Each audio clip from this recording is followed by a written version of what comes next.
Le podcast Sur la route de l'horreur est rendu possible grâce à Horreur Fanatique et son encamp du samedi soir. Visitez horreurfanatique.ca pour plus de détails. Maintenant, bouclez votre ceinture puisqu'on vous amène sur la route de l'horreur.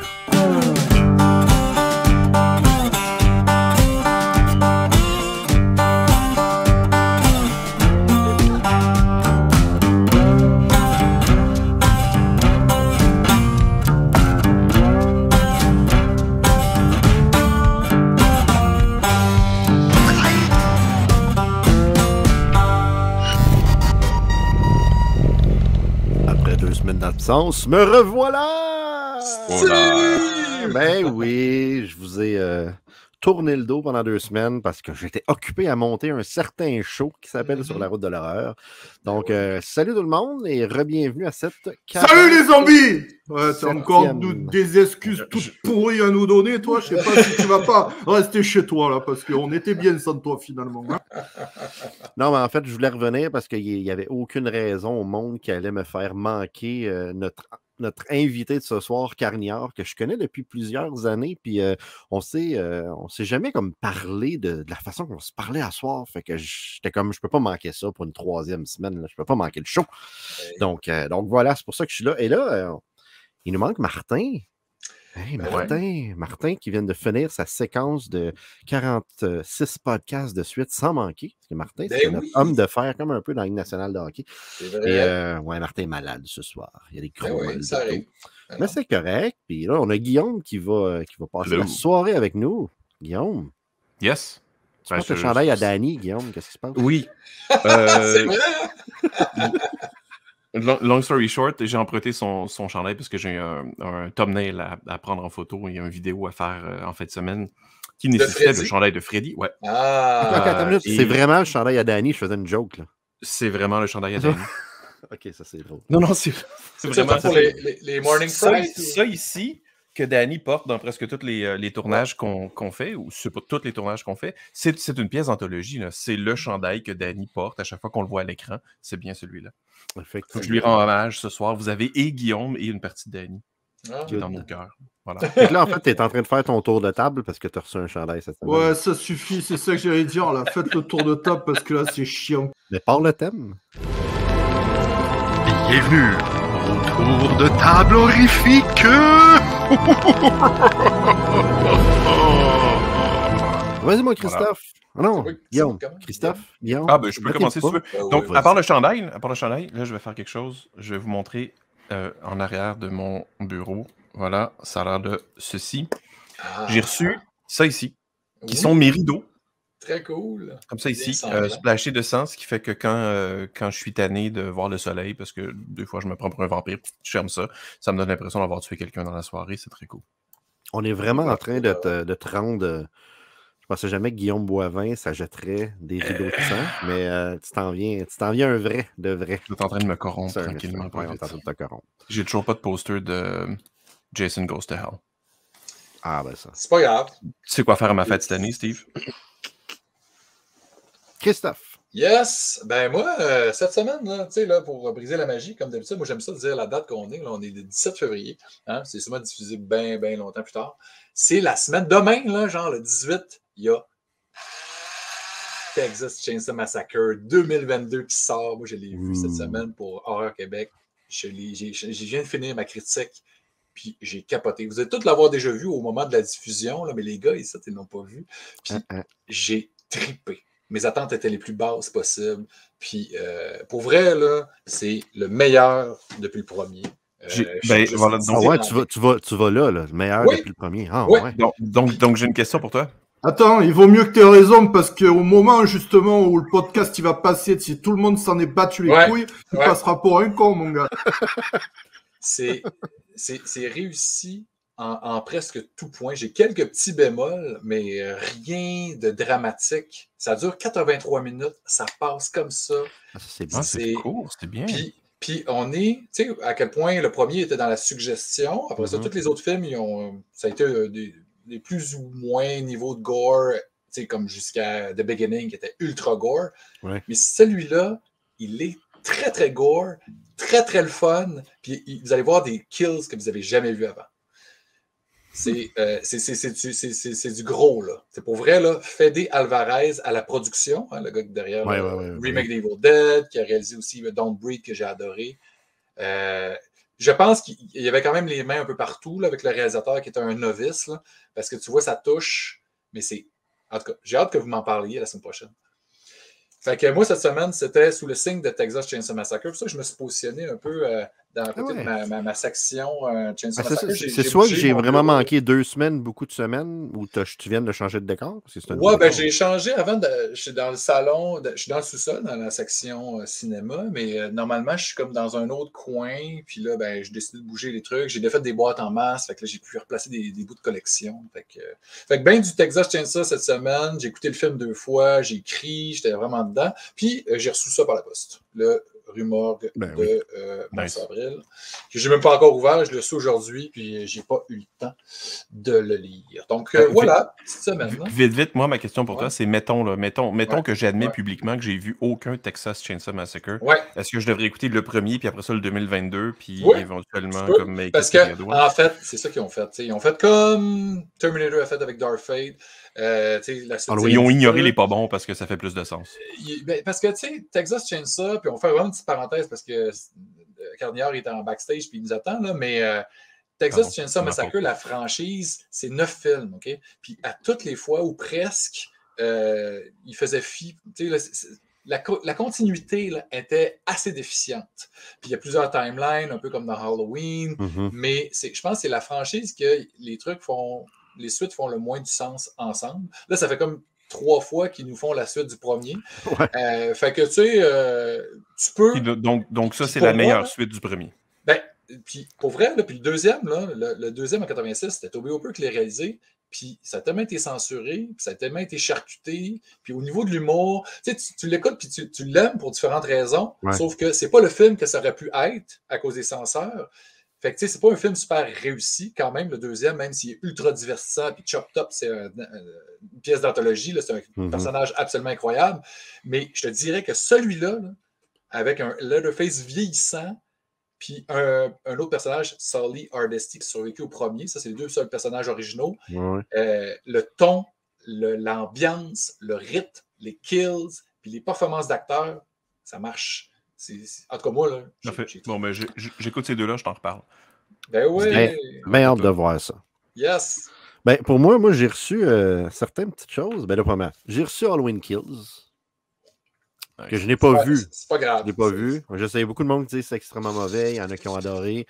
Donc, je sais pas. J'ai toute la collection. Fait que je devais avoir celle-là. Puis il y a quelqu'un qui le vendait sur Facebook pas très cher. Je me suis dit, pourquoi il est neuf? Et j'ai reçu des petites pins après. J'ai reçu, la pin de... un petit Chucky avec Andy. La pin que Zamblar va détester parce qu'il y a eu le film de... On voit pas grand-chose, de Night of the Living Dead 3. C'est la fille, ça? Oui, c'est la fille sexy qu'on a tous... Mais oui, tu sais, le film qui sert à rien, là. Là, il est bon, le 3. Très bon. Oui, non, mais Zamblar, il le déteste. Ça c'est-tu Otis? Je viens de réaliser. Ça, c'est Otis. Oui, Guillaume. Est-ce que le kid dans Chucky s'appelle Andy pour vrai? Oui. Donc, dans Toy Story, il s'appelle pas Andy pour rien. Oui! Il y a vraiment... C'est vrai! Oh my God! Je sais pas si c'était vraiment intense. Ah non, ça peut pas être un accident, là. Tu fais un film sur des jouets qui prennent vie, t'appelles l'enfant Andy, ça peut pas être un accident. Wow! Et ma dernière pin. Ouais, pin. Je vais rajouter ça sur mon beau sac de convention. Qui a des grosses chances qu'ils servent très bientôt. Oh! Ah ouais? Oh, spoilers. Fait que, c'est ça. Fait que j'ai reçu ça. Donc c'est tout. Ah, puis j'ai fini d'écouter la saison 2 de Lock and Key avec mon enfant, mon gars de 8 ans. Il n'est pas trop horreur, pas comme la fille à Martin. Il a trippé. C'est fantastique, mais il a trippé bien. Il a vraiment aimé ça. Puis même, je vais te dire que il y a plusieurs clés dans la série. Oui, tout à fait. Et à un certain point, là, on voyait une clé, puis là, je me disais en tête, c'est quelle cette clé-là? Puis il était comme, ça, c'est la clé du son. J'étais comme, OK. Et lui, il se rappelait de tout. Là. Fait que c'est vraiment le fun. Et là, on essaie de voir quelle autre série qu'on pourrait regarder ensemble. Je ne sais pas trop quoi encore. J'ai fait beaucoup d'épisodes avec ma blonde, ça, puis j'avais bien aimé ça. C'est fun. C'est très bien. J'ai hâte dans la saison 3. Il y a une série qui passe en ce moment qu'il faut que tu vois, et justement, ça va lui plaire. C'est un gamin qui a des super pouvoirs, là. Je me rappelle plus comment ça s'appelle. C'est quelque chose, là. Ouais, un truc comme ça. Là. Rising Dion, exact. C'est ça, exactement. Ça. Il est en train de le regarder par lui-même. Ouais, voilà, ça doit lui plaire. Donc, sans plus tarder, Christophe, je t'inviterai à faire la petite bio de notre invité Carniard et ensuite l'accueillir officiellement. Ouais, je vais faire ça, là, mais j'ai oublié pendant mon tour de table pour dire santé. Nice. Santé à Ivan Reitman qui est parti rejoindre Egon Spengler. Effectivement. Hein? Pour vrai, Ivan Reitman, non seulement Ghostbusters, mais tous les films qu'il a produits pour Cinepix, Cronenberg, tous les films qu'il a fait avec Bill Murray, Meatballs, Stripes, les films avec Arnold. Là, ce gars-là, il a bercé notre enfance. Qu'est-ce qu'il y a? C'est son fantôme qu'on reçoit aujourd'hui ou quoi? On le salue. Non, mais j'aime ça rendre hommage aux disparus parce que tu sais, quand on vieillit, c'est ça qui arrive. Hein. Mais il y en a un qui est bien vivant, qui est backstage, puis qui s'appelle Carniard. Hein. Mais qui est donc Carniard, cependant? Hein? Je suis allé là. C'est Steve Landry pour sa mère, pour sa blonde, puis le gouvernement. Mais pour tout le monde, c'est Carniard. Hein? C'est un gars de Québec, de Lévis plus précisément. Puis le gars, il aime ça porter plusieurs chapeaux, notamment illustrateur, BDiste, acteur, scénariste, réalisateur. On l'a d'abord connu à la télé. Il y a des gens qui connaissent, j'ai quelque chose de vintage ici, Philactère Cola, 1996.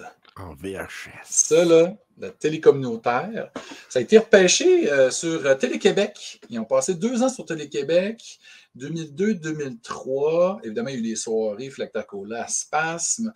Il y a eu aussi, pendant ce temps, devant la télé, Radio-Canada, 2006-2007. Comme acteur, il a joué dans Les Invincibles, saison 3. Il a joué, ça, je vais le surprendre de nommer ça, dans un court-métrage qui s'appelait D'Endurant 5e en 2008. Puis je le mentionne parce que ça a été réalisé par mon petit frère, Philippe-David Gagné, qui est réalisateur. Oh. Il est aussi animateur pour les gens qui fréquentent Spasme. Il a animé 4 soirées qui s'appelaient des soirées trailer. Je ne sais pas si vous appelez ça. Ça, c'était le fun. Je veux qu'on en parle tantôt. 2011 à 2014, c'était des fausses bandes-annonces. Gros fun. C'était la folie de Grindhouse à l'époque. Évidemment, réalisateur, beaucoup de courts-métrages, des séries web, puis aussi co-réalisateur d'un long-métrage mettant en vedette Roy Dupuis, entre autres, qui s'appelle Les Feuilles mortes, sorti en 2016. Puis, pendant longtemps, il a été le grand Manitou derrière le festival Vitesse Lumière à Québec, festival de court-métrage, science-fiction, fantastique, de 97 à 2021. Ça, c'est pas rien. Donc, sans plus tarder, bienvenue à Carniard sur la route de l'horreur. Salut, salut. Salut, vous autres. Salut. C'est toute une BO, ça. Oui, c'était vraiment une belle présentation. Merci bien. Merci. Je ne savais pas. Je ne savais pas que tu étais le frère de... Philippe David. Oui, ben ouais. Oui, Philippe David, c'est ça. Ben oui. Ça fait longtemps que je ne l'ai pas vu. Oui, le monde est très petit. C'est drôle. Ouais. Moi, c'est ce que je disais. Je ne savais pas que tu avais déjà été ou que tu étais BDisme. Oui. Tu as fait des BD. Oui. Ça commence à encore. Ben, en fait, ça, c'est vraiment, tu sais, c'est drôle parce que encore quelqu'un dernièrement me parlait de Philactère Cola. Là. Moi, c'est comme si j'avais eu plusieurs vies. Hein. J'ai eu des périodes dans ma vie. En fait, même juste encore pour aller plus loin, de l'âge environ de 16 ans à l'âge de 21 ans, moi, j'avais des bandes de musique, j'avais un band de garage, on faisait du punk rock, puis c'était bien le fun. C'est une période très confuse. Tu chantais? J'étais crieur, on va dire, maintenant. J'étais crieur du groupe. Puis, nice. Non, c'était des ben le fun. C'est quoi le nom des bandes? Il y a un groupe qui s'appelait Horoscope 32. J'ai eu un groupe qui s'est appelé Bref, j'en ai eu comme 3-4. Mais c'était toutes des bandes de garage, là, puis qui avaient beaucoup, beaucoup d'énergie, beaucoup de cœur, puis pas nécessairement... J'avais pas beaucoup de talent, je ne parlerai pas des autres, il était meilleur que moi, mais il y avait beaucoup d'intention, puis en tout cas, c'était une belle période. Puis après ça, en fait, moi, je suis allé étudier en graphisme, et là, j'ai appris un peu mieux à canaliser tous mes talents en dessin, parce que je savais dessiner depuis toujours. Puis là, à la fin de mon cégep, je me suis concentré sur la bande dessinée. Fait que j'ai publié une BD. Je sais pas si je l'ai proche, j'aurais pu vous la montrer. Puis c'est à ce moment-là aussi que j'ai connu tous les autres dessinateurs, BDistes, qui sont devenus mes chums, qui sont devenus la gang de Philactère Cola, en fait. Okay. À la base, on était une sorte de club de dessinateurs. On se réunissait tous les dimanches pour montrer nos dessins et nos planches de BD. Puis petit à petit, c'est devenu Philactère. Fait que ça, je vous dis l'histoire un peu vite parce que c'était un long chemin, mais ça a commencé comme ça. Là, puis le nom Philactère vient d'exactement ça, de la BD, Philactère. Puis il y avait des gens qui ne connaissent pas la BD et ne savent même pas pourquoi c'est un nom étrange, Philactère. C'est une bulle. C'est le nom de la bulle en bande dessinée. Ouais. Mais ça, là, justement, là, puis ça, j'étais vraiment curieux. Ça, je suis tombé là-dessus dans un village des valeurs. T'sais. Puis là, la pochette, là, puis on le voit pas, là, c'est collé dessus. Là, là, c'est le carton, là, on le voit, il dépasse un peu en bas. Ça, là, c'est très bancal. Hein? C'est fait à maison, là. Parle-moi de ça. Oui. En fait, ça, c'est drôle parce que c'est. À l'époque que j'avais mes bandes de garage, on faisait des démos en TDK à l'époque, des petites cassettes audio. Fait qu'on les faisait nous-mêmes. On avait un petit 4-track, on enregistrait nos chansons. Après ça, on allait au centre de photocopie, puis on faisait les pochettes en noir et blanc parce qu'on n'avait pas les moyens de se payer en couleur. Fait qu'on coupait, puis on faisait nous-mêmes les pochettes, puis on faisait peut-être 200, 500 exemplaires de notre cassette de bande. Ouais. Fait que là, ce côté-là, je l'ai apporté dans le Philactère, dans le fond, parce qu'on n'avait pas un gros budget non plus au début. Fait qu'on avait peut-être... Fait que c'est une sorte de démo, si on veut, qu'on a fait peut-être une affaire comme ça, là, 500 ou 1000 exemplaires, je ne me souviens plus exactement, qu'on avait tout coupé nous-mêmes, ça avait été très long, mais on était 9 dans le groupe. Hein, fait qu'à 9, ça allait quand même assez rondement, un qui coupait, un qui collait, mais c'était tout fait à main. En tout cas, c'était complètement fou, notre affaire. Puis, fait que là, on faisait des shows dans des bars où on présentait nos sketchs sur écran. Puis on faisait des sketchs live aussi dans ce moment-là. Des petites performances musicales. En tout cas, c'était un peu plus spectacle, si on veut, au début, Philactère. Puis de la BD en direct. C'était vraiment comme une sorte d'happening. Puis on vendait nos cassettes dans ces soirées-là. Ouais. Ah ouais, fait que ça a commencé comme ça. Moi, je pensais que ça venait du canal communautaire. Ça, c'était même avant, ça. Le canal communautaire, c'est venu après, en fait. C'est que m'emmener avec tout le délire qu'on faisait, ça marchait bien. Fait que là, on s'est dit, on pourrait essayer de pousser parce qu'on essaie de promouvoir la bande dessinée. Fait que Télévision communautaire de Québec cherchait des émissions. Fait qu'on a proposé une émission sur la BD, puis ils ont accepté. C'est là que c'est devenu Philactère Cola, puis ça s'est appelé comme ça. Avant, on ne s'appelait pas Philactère. On faisait des happenings dans les bars, on faisait de la BD en direct, tout ça, mais ça ne s'appelait pas Philactère. On s'appelait Alliage.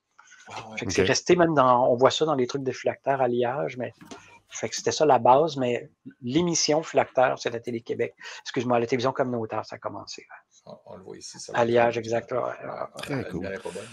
Écoute, il y a plein de choses qu'on veut jaser, mais pourquoi pas commencer avec les petites questions en rafale, justement, que Martin fait, comme ça, on va connaître plus de choses sur toi, en fait. Est-ce que notre invité saura répondre aux questions rafales?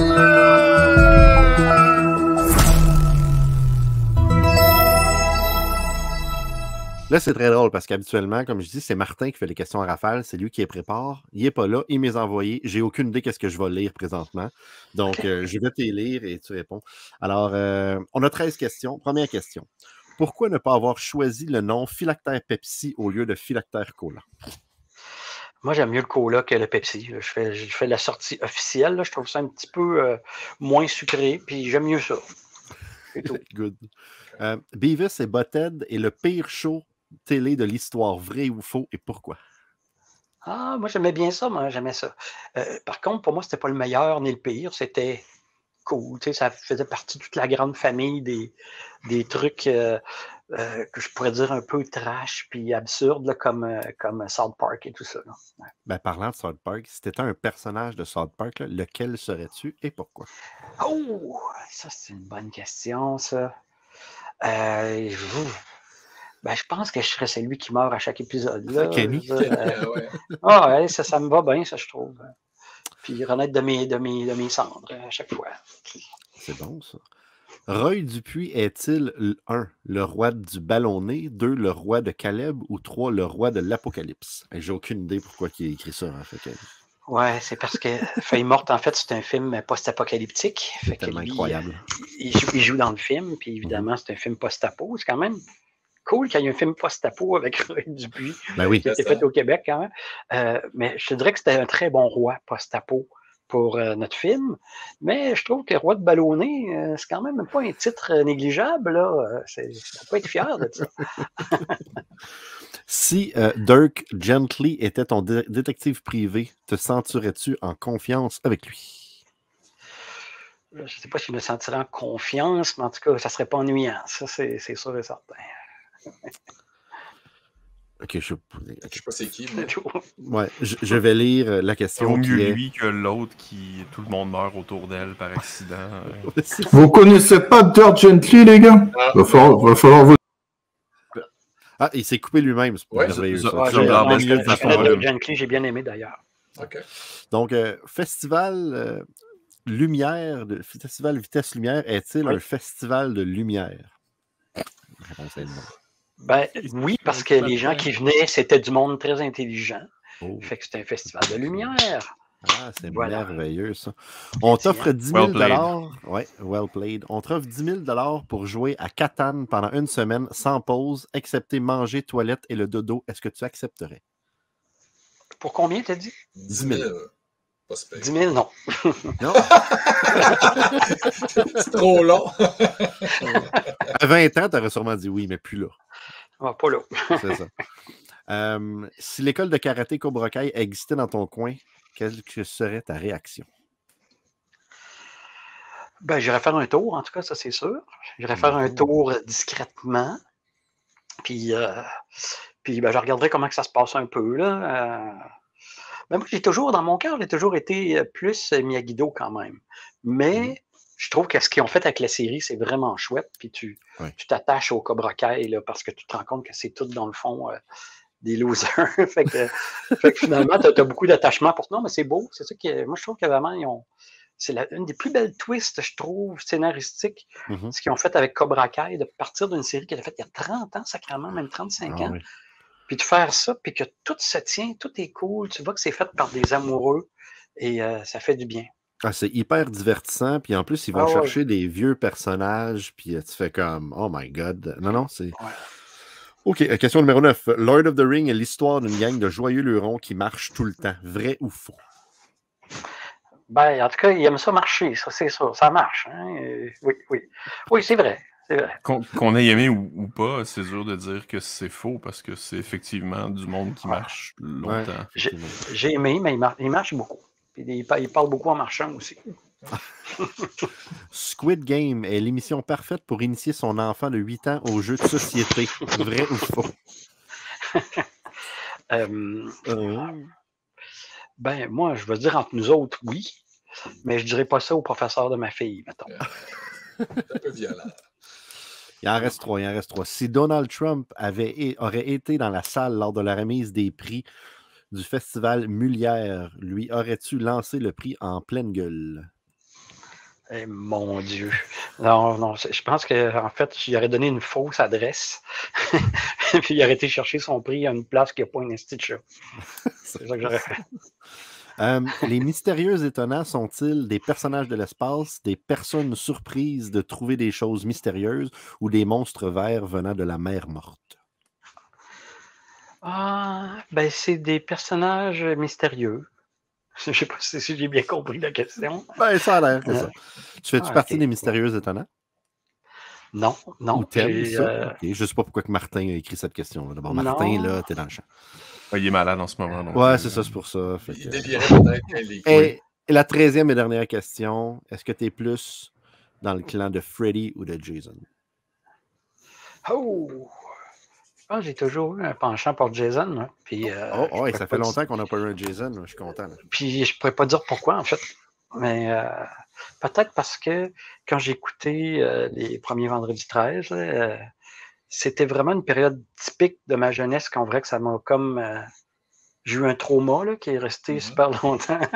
Puis Freddy est arrivé un petit peu plus tard dans ma vie, fait que ça me faisait moins peur. Je sais pas comment le dire, là, mais en tout cas, moi, Vendredi 13, ça m'a vraiment marqué quand j'étais jeune. Là, Ouais. Ben, on a un type, Jason. Dans les dernières semaines, c'était pas mal Freddy. Zamblar est très d'accord avec ça. OK. Ben écoute, merci de t'être prêté au petit jeu des questions en rafale de Martin, qui sont souvent loufoques. Mais là, on va enchaîner. Moi, je veux parler de... Moi, la première fois de mon souvenir qu'on s'est rencontrés, je pense que c'était à Vitesse Lumière. Parce que tu avais accepté qu'on passe les bandes annonces de notre premier long-métrage anthologique, Stories of a Gravedigger. Oui. Et je pense que c'est la première fois qu'on s'est vu, c'est à Vitesse Lumière. Puis je me rappelle d'aller à Vitesse Lumière et de trouver ça complètement capoté, le genre. Comment vous aviez, au Musée de la Civilisation, à l'intérieur, à l'extérieur, la bière de la Barberie. Écoute, c'était les animations sur stage, j'étais comme, mais c'est bien le fun ici. Comment ça fait que j'ai pas connu ça avant? Comment c'est parti, Vitesse Lumière? Puis ça a duré tellement longtemps. Je sais qu'à partir d'un certain moment, tu étais parti, tu es revenu. Est-ce que mais ça venait de où, Vitesse Lumière, en fait? Oui, ben, tu sais, moi, je suis pas un homme d'affaires, je suis pas un administrateur, tu sais, c'est pas ma grande force. Je suis juste un passionné puis un geek. Là. Fait que, évidemment, à travers Philactère, on était très productifs là, dans nos débuts. Évidemment, on n'avait pas de blonde, on n'avait pas d'enfants. C'était comme beaucoup de temps pour tourner des sketchs, faire toutes sortes d'affaires. Puis, et là, avec Philactère, justement, comme je disais tantôt, on faisait des tournées dans des bars, on allait dans des festivals où ça commençait, les courts-métrages dans les festivals. Puis je voyais beaucoup de trucs le fun dans des festivals, mais on ne les voyait pas à la télé. Tu sais. Puis j'avais l'impression, on parle début 2000, là, fin 90, début 2000, on ne voyait rien de fantastique québécois à la télé. Fait que je me disais, c'est de valeur parce qu'il me semble que ça en fait en court-métrage un peu partout, puis il n'y a aucune place pour les voir. Fait que dans le fond, c'était plus une façon de regrouper des courts-métrages d'horreur ou de science-fiction que je voyais autour de moi dans les festivals pour les présenter au monde de Québec. Fait que ça a commencé un peu comme ça. C'était pour créer une fenêtre, pour donner de la vie au court-métrage, pour nous botter le cul à tourner aussi. Moi, je suis un gars qui est comme ça. Je me disais, bon, ben, vu qu'il y a Vitesse Lumière, il faut que je fasse un film pour Vitesse Lumière. Pat fait un film pour Vitesse Lumière. Et 269 fait un film pour Vitesse Lumière, man. Fait que, dans le fond, c'était un prétexte aussi pour faire des films. Puis, petit à petit, évidemment, c'est devenu plus gros. Il y a du monde qui trouvait le projet super le fun. On disait, hey, moi, je fais tes décors, man. OK? Je pense ici à François Leveau et Annabelle. Hey, on fait tes décors, ça nous tente, on fait tes costumes. Quelqu'un d'autre, hey, je te fais une bande-annonce. Fait que finalement, c'était très, très rassembleur comme projet. Je pense qu'il y a beaucoup de monde qui s'identifie à ça, parce qu'il y a beaucoup de monde qui aime le fantastique, puis l'horreur, puis la science-fiction. Fait que ça a fait boule de neige, puis c'est comme ça qu'on s'est retrouvé avec quelque chose de quand même assez gros, avec des assez gros décors.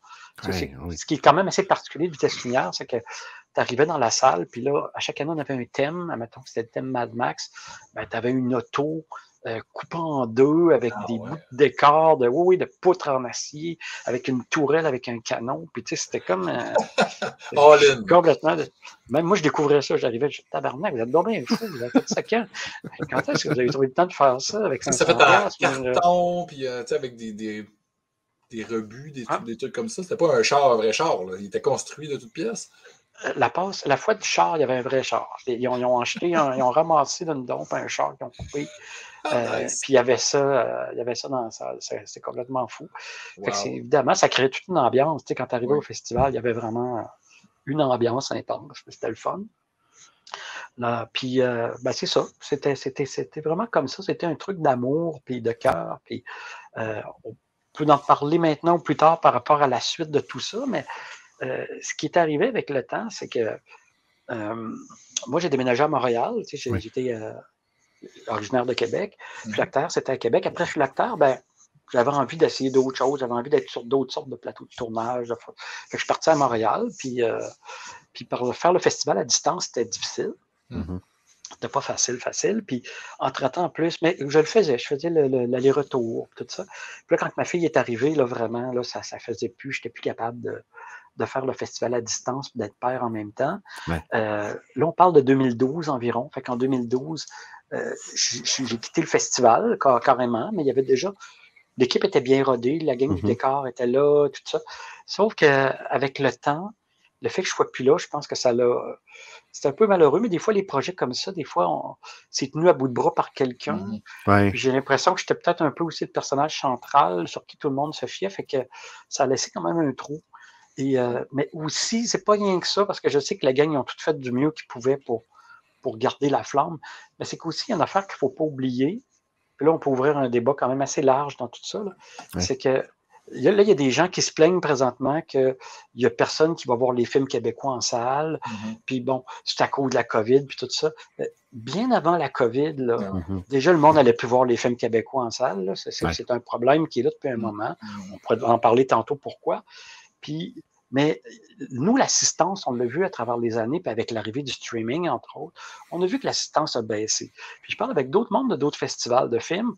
Tout le monde, en général, le dit qu'il y a un petit peu moins d'audience qu'avant. Là, je parle jusqu'au COVID, mettons, là, jusqu'à 2019, même jusqu'à 2018-2019. Je parlais avec les autres programmateurs de festivals. Tout le monde disait « Ah, on sent qu'il y a un petit peu moins de monde qu'avant. » Puis parce que les gens ils ont changé leur façon de consommer. Consommer les films, consommer même... Aujourd'hui, un jeune cinéaste qui fait un film, il n'est plus tellement intéressé de le présenter nécessairement à une soirée kino ou de le présenter à vitesse lumière. Il va préférer le mettre tout de suite sur le web, puis tout de suite avoir des views, puis avoir des likes. Fait que la façon... Puis je ne veux pas dire que c'est pas correct ou correct, c'est juste la façon de consommer. Mais c'est très triste. C'est très triste parce que ces jeunes réalisateurs-là, ils ne savent pas qu'est-ce qui manque. D'aller dans un festival, le contact avec le public, avec les gens, les personnes que tu vas rencontrer aussi, juste en prenant une bière après. Le networking, c'est super important dans les festivals. Il se défendrait probablement en disant le networking se fait maintenant à travers le web. Ils sont à l'aise avec ça, mais je suis d'accord avec vous autres. Là, cette espèce de contact-là physique, de dire comme hey, prendre une vraie bière ensemble, pas à travers une caméra. Puis, ben, tu sais, évidemment, ce qu'on ne connaît pas, il ne nous manque pas. Fait que, tu sais, pour peut-être ces jeunes créateurs-là, ça leur manque pas parce qu'ils ne savent pas c'est quoi. Mais moi, pour l'avoir vécu, je t'avoue que j'ai trouvé que c'était vraiment des belles périodes de ma vie. Puis j'en ai encore parce que je présente encore mes films dans d'autres festivals, même si j'ai arrêté Vitesse Lumière. Ça, c'était une affaire qui était difficile aussi parce que c'était merveilleux, Vitesse Lumière. C'était vraiment une belle plateforme. Ça a fait rayonner plein de réalisateurs, de réalisatrices. C'était bien fun. C'est devenu une famille pour moi, là, des gens comme Isabelle Grondin, puis tout ça, c'était comme une famille de voir tout ce monde-là. C'est juste qu'à un moment donné, à cause que je mettais beaucoup d'efforts sur Vitesse Lumière, j'en mettais moins sur ma carrière personnelle, mes projets de film. C'est un peu triste, ça aussi. Fait qu'avec ma fille à travers ça, avec la distance, vraiment, je me suis dit, il faut que je fasse des choix. Faut prendre des décisions qui font mal un peu, mais que j'avais pas le choix. Puis, mais d'avoir vécu ça, par contre, je me dis qu'au moins, ça a valu la peine, c'était le fun. Puis comme on disait tantôt, de présenter ton film directement dans une salle, puis entendre tout de suite le monde rire, ou faire un saut, ou faire ça, c'est tellement... C'est même plus cool qu'un like, là, tu sais. Puis t'as le feeling, puis même, tu sais, moi, je fais partie du mouvement Kino aussi. Dans Kino, c'est une école, tu sais, c'est un laboratoire, le Kino, dans le fond, quand on regarde la vraie affaire. Là. Puis ça, c'est le fun pour un jeune créateur aussi, parce que tout de suite, tu fais un film, puis tout de suite, tu as une réaction des gens, puis tout de suite après, tu peux parler avec les gens pour savoir qu'est-ce qui marche pas dans mon film. Ah ouais, hein? Les gens peuvent tout de suite te le dire, écoute, ton film était trop long, ou on n'a pas compris la blague, ou, tu sais, ça, là, c'est précieux, on m'a dit, ce côté-là, de pouvoir avoir une réaction directe des gens. Parce que sinon, si tu vas à tâton, ben, tu sais, t'es dans le noir, puis tu penses que t'es dans la bonne track, puis ça marche pas, puis comme tu dis, Kino, tu l'as instantané, tu sais. Puis ça t'a pas coûté 5 ans d'investissement dans un film. Exactement, c'est ça. Fait que Vitesse Lumière avait ce côté-là qui était le fun, puis évidemment, vu que c'était un festival de passionnés, parce que c'était tout du monde qui aime la science-fiction, l'horreur et le fantastique, les parties qu'on avait après, de prendre une bière ensemble, d'aller dans un bar, d'aller finir ça dans des restos qui sont 24 heures, à parler là, jusqu'à 5-6 heures du matin de films d'horreur. Là, ça, c'était tellement des beaux souvenirs. Là, c'était tellement drôle. Ça, c'est magique. Oui, mais toi, on va parler de court-métrage, puis de festival, etc. J'aimerais ça qu'on parle tu parles de ta carrière de court-métrage, juste après notre chronique de M. Guillaume Boivin de sa salade cervicale. Fait que vas-y, mon Guillaume. Silence sur le plateau. À 3, 2, 1.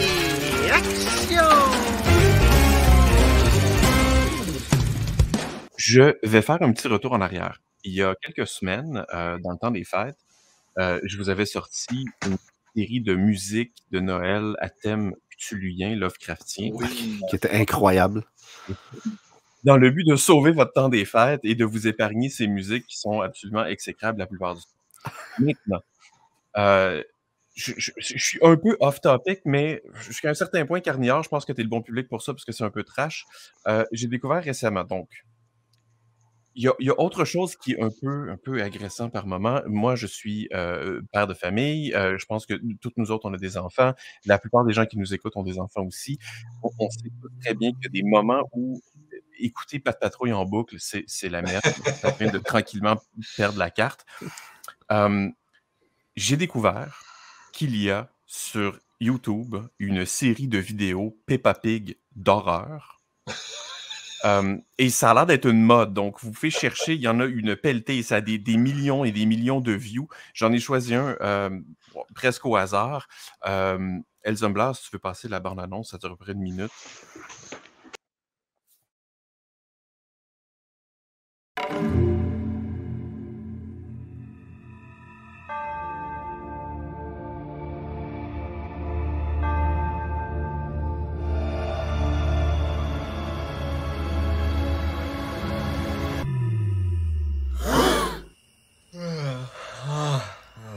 What? Did I miss something?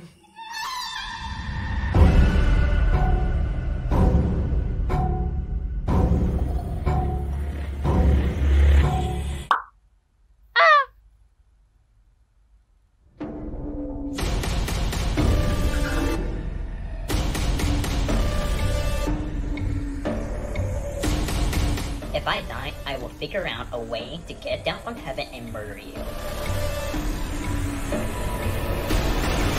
Susie, you're not going to heaven.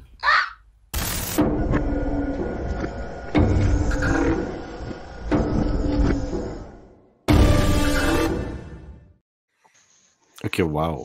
Alors, non, mais celui-là en particulier, c'est l'histoire. En fait, ils s'installent tous devant un ordinateur pour jouer à un jeu vidéo et ils se trouvent à être... Oui, ben, ils se font comme happer par l'ordinateur, exact. Et là, ils doivent essayer de survivre contre cette espèce de cochon-là qui leur court après, qui les tue. Les kills sont quand même pas pires originaux. Ça, c'est quoi? C'est une demi-heure? C'est un vrai épisode? Ou... Ben ouais, c'est je pense une vingtaine de minutes celui-là, mais il y en a vraiment plusieurs sur YouTube. Et donc, si jamais éventuellement vous êtes tanné d'écouter des trucs que pour enfants, vous pouvez faire la recherche et avoir un 2 pour 1 en fait. Donc, vos enfants vont être contents parce que c'est Peppa Pig et vous allez être contents parce que c'est de l'horreur et il y a du monde qui meurt. Donc, c'est cool. Voilà. C'est très simple. Ton petit, il est petit, Guillaume. Hein? Il a 3 ans. 4 ans et demi. 4 ans et demi. On commence à écouter des films un peu plus ma fille, moi, costauds. Je vais écouter Jurassic Park 6 cet été, là, puis j'ai bien hâte. C'est là que je suis, là, dans les Indiana Jones, ces trucs-là. Là. Mais Martin, lui, il fait écouter ça, puis il va... on commence à pousser un peu loin, nous autres, par rapport à ça. Je veux dire, ça fait longtemps qu'elle écoute les trucs un peu plus hardcore de Miyazaki, par exemple. Fait que, Spirited Away, puis Princess Mononoke, ça fait un bout qu'on est là-dedans. Récemment, on est tombé dans le premier Jumanji. Ben oui! Qui est quand même pas pire. Il y a des bouts louches. Ghostbusters 1 et 2, elle a trippé bien raide. Elle voulait les scènes avec des fantômes. Là, j'en veux d'autres. Et on a commencé les Goonies. Mais les Goonies, c'est plus compliqué parce que ça parle, ça arrête pas de parler. Puis, je pense qu'elle est encore un peu jeune pour ça. Fait que Lord of the Rings, ça parle trop aussi. Hein? Ça marche trop, ça. Ça marche, ça parle. Voilà. Toi, Carniard, t'as une fille? Oui, j'ai une fille. Elle vient juste d'avoir 11 ans. Oui. Est-ce qu'elle là, peut-être à 11 ans, est-ce qu'elle regarde un peu des trucs horrifiques ou c'est vraiment pas du tout? Oui, absolument. Elle est bien fan. Peut-être pas autant que la fille de Martin, mais que je vois par la bande là, sur son Facebook, il met des photos, tout ça. C'est super cute, là, la relation qu'il a avec sa fille, tout ça. Mais peut-être elle aime beaucoup les films d'horreur. Puis je te dirais même depuis qu'elle est assez jeune, on y était graduellement, un peu comme Guillaume disait, avec des trucs comme Jumanji, puis et ainsi de suite.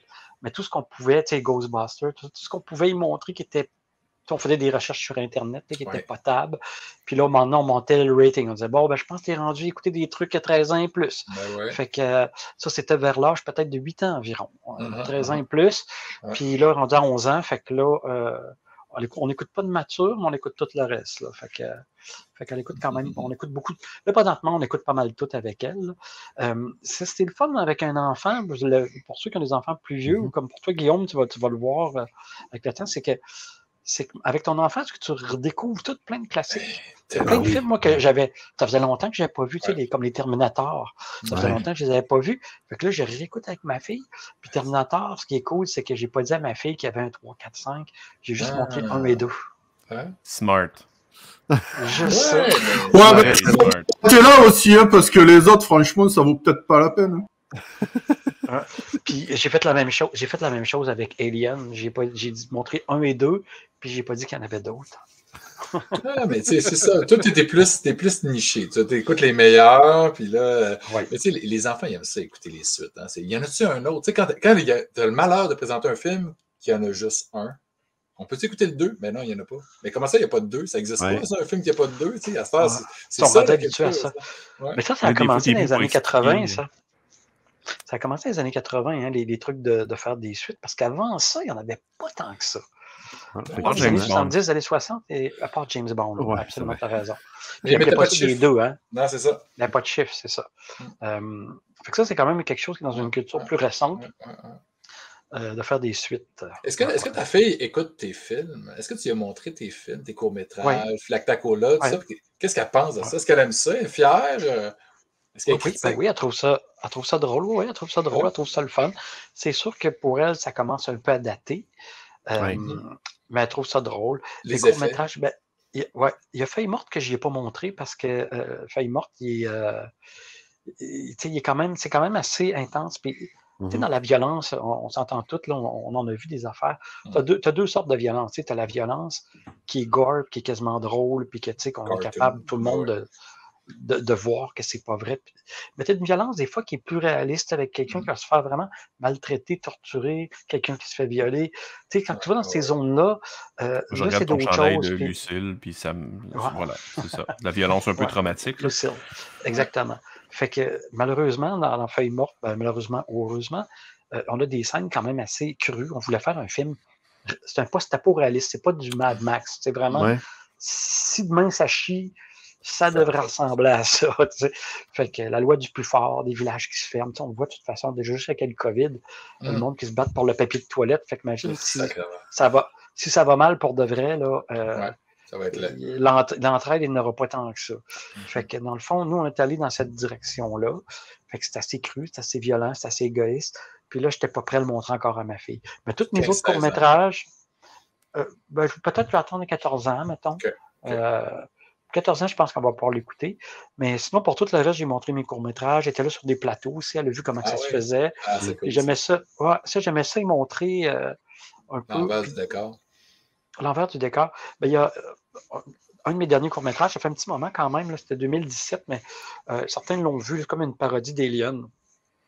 Puis, dans le fond, elle était là quand j'ai fait la lecture avec les comédiens.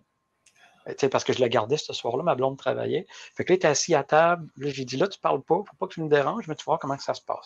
Fait que là, je fais une première lecture avec les comédiens, je leur dis mes intentions, où je vais aller avec le film, qu'est-ce que je veux représenter, tout ça. Fait qu'elle était là, manger ses chips, elle nous écoutait, elle regardait toute sa patente. Puis après ça, peut-être 3-4 jours après, on a tourné, on était chez nous. Fait que quand elle est arrivée de l'école, là, le décor était monté. Puis, fait que là, elle était là, elle regardait comment ça se passait, elle voyait le sang voler partout, puis avec les pompes. Fait que, ça a permis de démystifier aussi un peu tout ça. Puis, après ça, j'ai montré le montage avec le son, toute l'évolution d'un film. Là. Petite question pour toi, justement, puisque tu lui montres tout ça. Est-ce que tu penses que ça l'intéresse et est-ce que toi, par exemple, dans le futur, tu la verrais bien la faire tourner comme actrice, par exemple? En fait, c'est sûr qu'elle, déjà, a un intérêt pour le cinéma d'horreur. Fait que déjà, je sais pas.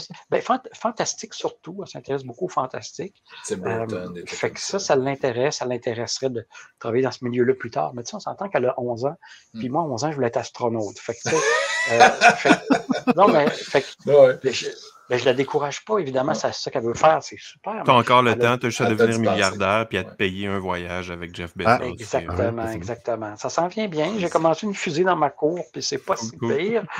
Et, ouais. Mais moi, elle n'est pas en forme de pénis, la mienne, par exemple, ma fusée. Ah, c'est pas chic, hein? C'est pas chic. C'est dommage un peu, parce qu'il faut avouer que la signature était pas mal. Là. Tout le monde va en parler pendant les prochains 20 ans. Là. Eh C'est boy, clair. ouais. C'est clair. Hey, mais C'est clair, tantôt- fait que- Ouais, excuse-moi, Oui, vas-y. t'as coupé. Non, c'est parce que tantôt, Steve parlait, il faut qu'on parle des soirées trailer. Parce que qu'est-ce que j'ai trouvé cool avec Vitesse Lumière, malheureusement, j'ai pas eu l'occasion de visiter, d'aller assister au festival. Mais je sais qu'il y avait un échange, une belle relation avec le festival Space. C'est Jarrett, évidemment, on le voyait tout le temps au festival. Puis à un moment donné, il y a eu ces soirées-là qui sont arrivées. Puis comment c'est né, ça, en fait? Ben, même chose, en fait. Ça, c'est un peu similaire à Vitesse Lumière, en fait. C'est que j'avais déjà Vitesse Lumière, que je m'occupais. Puis, et là, à Montréal, je venais d'arriver à Montréal, je pense, ça faisait pas longtemps. Ok, puis tu je venais de m'ennuyais un petit peu. déménager. Ok. Je venais de déménager, puis je m'ennuyais un peu, puis d'avoir un projet à m'occuper. Puis justement, il y avait le Grindhouse là, de Rodriguez, puis Tarantino qui est sorti. Puis j'ai trouvé ça pas mal trippant, des bandes annonces. Puis je me rendais compte que même chose encore à travers des festivals, à travers des soirées, à travers Vitesse Lumière. Même Jarrett m'en parlait. Hey, à Space, je reçois des fois des fausses bandes annonces de films. Fait que j'ai commencé à tout rassembler ça et me rendre compte que j'en avais beaucoup. Fait que j'ai décidé de faire une sorte de soirée Grindhouse. Mais j'ai pas appelé ça comme ça là, pour être plus, pour avoir ma signature originale. On appelait ça trailer, mais ça, c'était des très, très belles soirées. C'était très drôle. Puis là, on s'entend que en 1 heure, on en présentait comme 30. Là. Oui. Fait que c'était une orgie, orgie de saveurs, puis de style. Puis il y en a qui étaient très imaginatifs, qui avaient des bonnes idées. C'était vraiment bien, bien, bien le fun. Il y en a là-dedans qui ont été transformés en long métrage éventuellement. Il me semble qu'il y en a peut-être 1 ou 2 qui sont devenus des longs métrages, que les gens qui avaient fait ça. Mais c'était pas québécois, par exemple. Ce que je parle, c'était peut-être des films qui venaient de l'extérieur. Il y a eu Rocket Superstar qui a fait une série là, avec Ninja Eliminator. Il y en a eu de ça. Ouais. Fait que dans le fond, c'est ça. Il y en a que ou c'est parce que la bande-annonce, c'était parce qu'il y avait un projet de long, ou parce que ça a pogné puis ils ont décidé d'en faire un long. Mais en tout cas, c'était bien, bien le fun, des belles soirées. Mais étrangement, avec le temps, on en recevait de moins en moins. Fait qu'on avait moins pour faire une soirée. Fait que finalement, après 2-3 ans, qu'on en recevait peut-être juste une dizaine. Il y en a eu 4 quand même. 4 soirées, c'est pas rien. 4 soirées. Puis maintenant, avec Jarrett, on a fait, bon, ben là, je pense que ça aussi, là, ma fille, tu sais, ça faisait pas longtemps que j'avais ma fille, là, puis là, on faisait comme, voilà, je pense que je commence à avoir un peu de misère à faire ça en même temps que la famille, puis ouais. C'est très fun, ça. Une des choses... Excuse-moi, j'allais dire, une des choses qu'on adore quand on part sur la route, puis sur la route de l'horreur, c'est les anecdotes. Ouais. Donc avant, on racontait une de nos anecdotes, à un moment donné, on les a comme presque toutes épuisées. Maintenant, on donne ce temps-là à notre invité. Par exemple, là, parle-nous le petit jingle toujours intéressant, puis après, je vais entendre ton anecdote, mon carnière. Anecdote, c'est le temps de l'anecdote.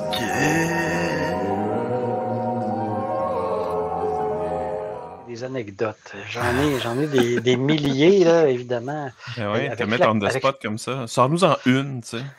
Tu peux en dire 2-3, hein? Ça n'y a aucun problème. Ça risque d'être quelque chose comme ça, écoutez, rapide. Juste par rapport à Philactère Cola, évidemment, on a fait ça pendant longtemps. Puis on était une gang de chums, puis on faisait ça par les soirs, puis les fins de semaine.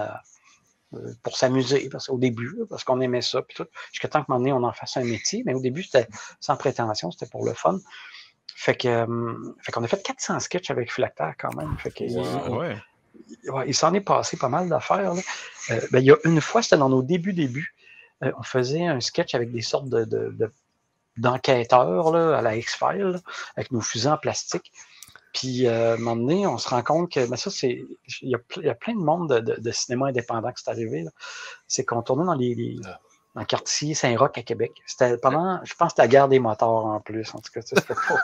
Avec des fusées en plastique, OK. C'était avec des fusées en plastique. Puis, on avait des looks un peu lait de fumée, en fait, un peu à la Pulp Fiction. Là. Et là, c'est ça, on est là avec nos fusils, puis on s'énerve dans la rue, puis il y a Francis avec sa caméra qui se cache, puis qui nous filme pour que ça fasse un peu documentaire. Il n'y a pas de permis, rien. Il n'y a pas de permission qui a été demandée. Puis, ben ouais. On n'a pas de permis, on n'a pas appelé personne pour dire qu'on tournait. Puis là, à un moment donné, je remarque comme qu'il y a du monde qui sont cachés derrière des sortes de poteaux de téléphone en bois. Ils sont cachés derrière les poteaux, puis ils nous regardent comme ça. Je dis, non, c'est qui ce monde-là? C'est quoi cette affaire-là? Puis finalement, on se rend compte que c'est des policiers qui s'approchaient de nous autres tranquillement, en se cachant derrière des poteaux puis des chars. Puis là, à un moment donné, quand ils étaient assez proches, ils ont sorti leur gun freeze et tout et tout. Fait que là, évidemment, c'est pas le temps de niaiser. C'était même pas le temps de dire que c'était des guns en plastique. On s'est juste crissé à terre. On voulait pas prendre de chance. Puis, une chance qu'on n'était pas noir, sérieux, une chance qu'on n'était pas noir. Ouais, ça aurait pu. C'est un peu triste à dire, mais ouais. On était chanceux. Parce que des fois, là, c'est des niaiseries. Hein. Mais hein. Puis je comprends que les policiers devaient être stressés. Là, je veux dire. Tu peux pas savoir de loin. Ça a l'air des vrais guns pareil. Ouais. Mais dans Flacta Cola, mettons qu'on est sur la route de l'horreur, il y a des épisodes qui flirtent un peu avec l'horreur. As-tu tes souvenirs de ça? Des trucs qui sont plus inspiration, slasher, je sais pas, trucs. Tu parles dans Flacta? Ouais. Oui. Il y en a beaucoup. Il y en a un. D'ailleurs, ça peut être comme une anecdote un peu aussi, sans en être une, mais on a un sketch qui s'appelle Le 5 à 7 des morts vivants. Parce que, tu sais, il y a eu la nuit des morts vivants, il y a eu l'aube des morts vivants, le jour des morts vivants. Fait que nous, on a fait comme l'apéro des morts vivants. C'est ça. Fait que ça se passe pendant un vernissage. Tu sais, il y a des natures mortes, là. Tu peins des... Fait que dans le fond, c'est un vernissage de nature morte. Puis là, ça vire en zombie pendant le vernissage. On a fait comme si c'était un film italien, là, Mario Bava. Là, fait que on a essayé d'avoir des looks d'Italiens des années 70. Je ne sais pas trop si ça marchait, mais pendant un vernissage. Fait que c'est ça. Fait que là, ça chie pendant le vernissage.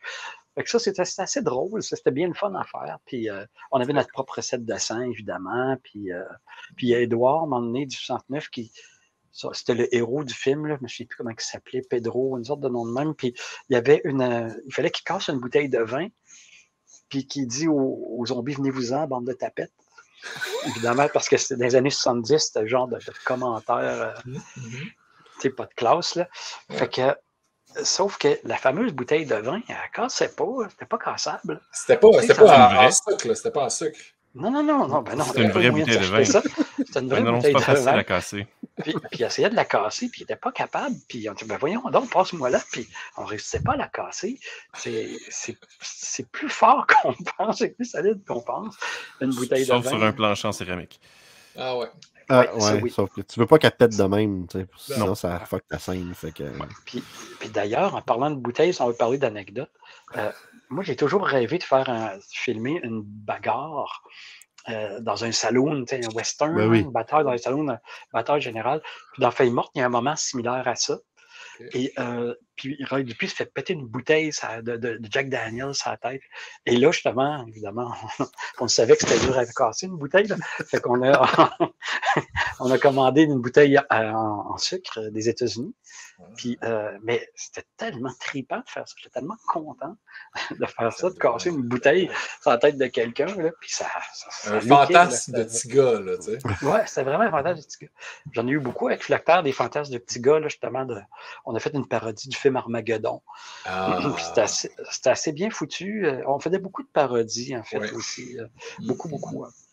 Mais vous faisiez des affaires avec le peu de budget que vous aviez, comme vraiment original, spectaculaire. Tu fais comme, wow, mais comment ils ont fait ça?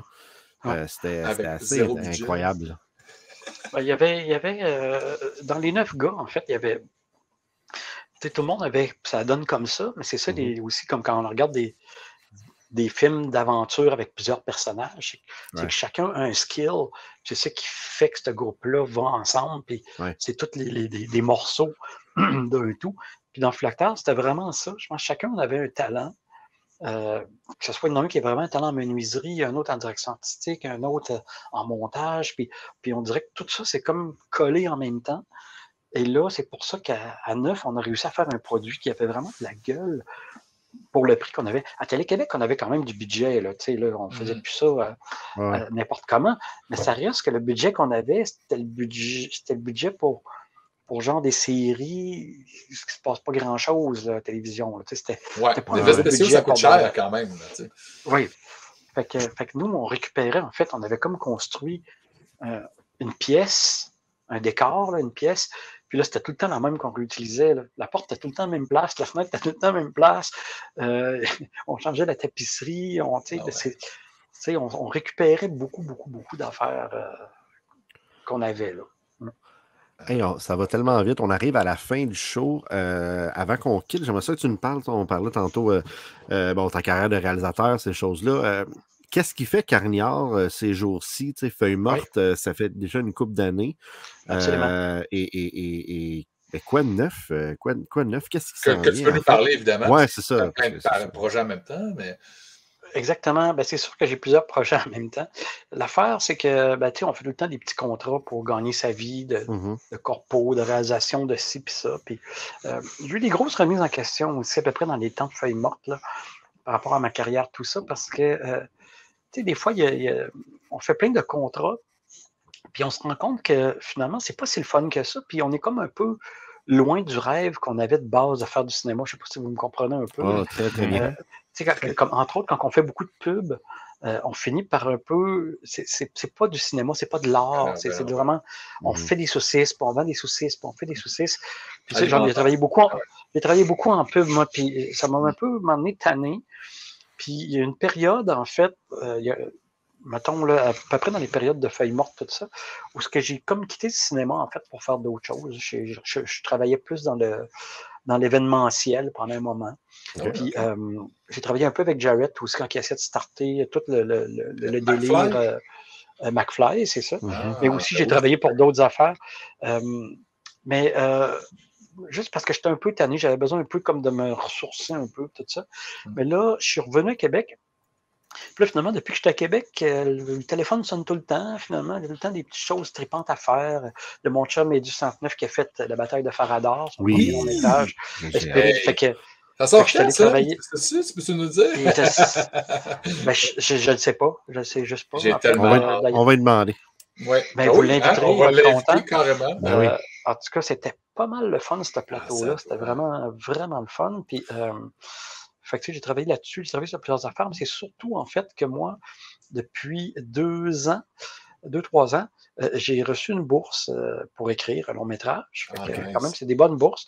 Fait que ça m'a permis c'est arrivé pendant le COVID, en fait. C'est ça qui est drôle. Bon timing. C'était vraiment un crise de bon timing parce que j'étais payé pour écrire. Fait que j'avais pas besoin de me chercher du boulot. J'étais pogné chez vous, en plus. Puis j'étais pogné chez nous. Fait que ça a vraiment bien tombé. Fait que j'ai un projet de science-fiction, en fait, un long métrage de science-fiction. J'ai hâte de voir si ça va passer, évidemment, avec nos institutions, parce qu'ils sont assez frileux, mais bon, on s'essaye pareil. Mes producteurs, ils aiment le projet. Le projet, il est le fun. C'est un film d'invasion extraterrestre. En tout cas, on le fait un peu différemment, évidemment. Comédie, mais pas comédie burlesque, mais plus... comédie même quasiment romantique. Là. En tout cas, ça c'est bien trippant. Mais ça nous prend ça, la science-fiction au Québec, parce qu'il n'y en a pas eu, ou à peu près pas. C'est vraiment un gros trou. Là, presque pas. Puis en arrivant à Québec, je me suis assis avec d'autres amis producteurs d'ici, puis on a commencé à travailler sur un autre projet. Puis j'ai eu des sous aussi pour écrire un autre projet, finalement, de long métrage. Mais c'est un film qui s'appelle Jeunesse. Fait que, parce qu'en même temps, j'ai envie de faire un film que ma fille va voir. C'est quelque chose un peu à la Dame Family, si vous voulez, un peu dans ce genre-là. Fait que ça serait bien le fun aussi à faire. Fait que je travaille beaucoup là-dessus de ce temps-ci. C'est ça. Fait que si tout va bien, d'ici quelques années, je devrais avoir un ou deux longs-métrages qui vont voir le jour. Là. Voilà. Des créatifs comme toi, il faut que ça fasse des trucs créatifs. De la pub, c'est alimentaire, mais ça tue à petit feu. Faut pas, non, c'est ça.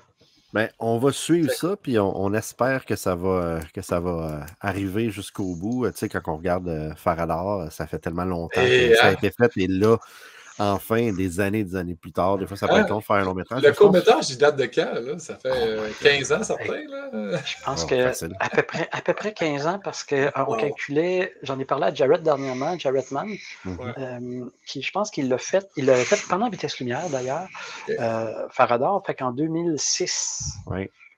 2005 ou 2006, quelque chose comme ça. Même 2005. 2005.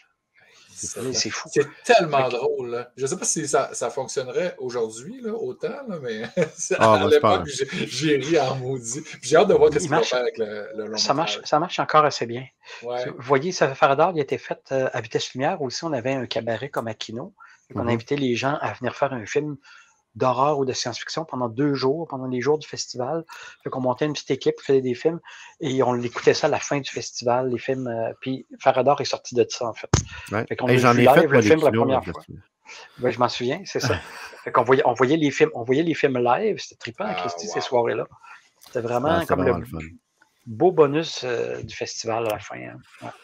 Ouais. Écoute, Carniard, merci. Merci beaucoup d'être. Oui, ça passe vite. Merci d'avoir pris un peu de temps avec nous en ce jeudi soir d'enregistrement. Puis, écoute, je vais laisser ça à notre ami Zomblard pour le mot de la fin, comme d'habitude. Eh oui, alors, comme d'habitude, merci à notre invité, Carniard. Merci d'être venu. Merci. Et puis, vu qu'on parlait de police tout à l'heure, une petite dernière pour la route. Est-ce que vous savez la raison principale pourquoi les démons, ils sont très souvent arrêtés par la police? Oui? Non? C'est simple. Pour possession.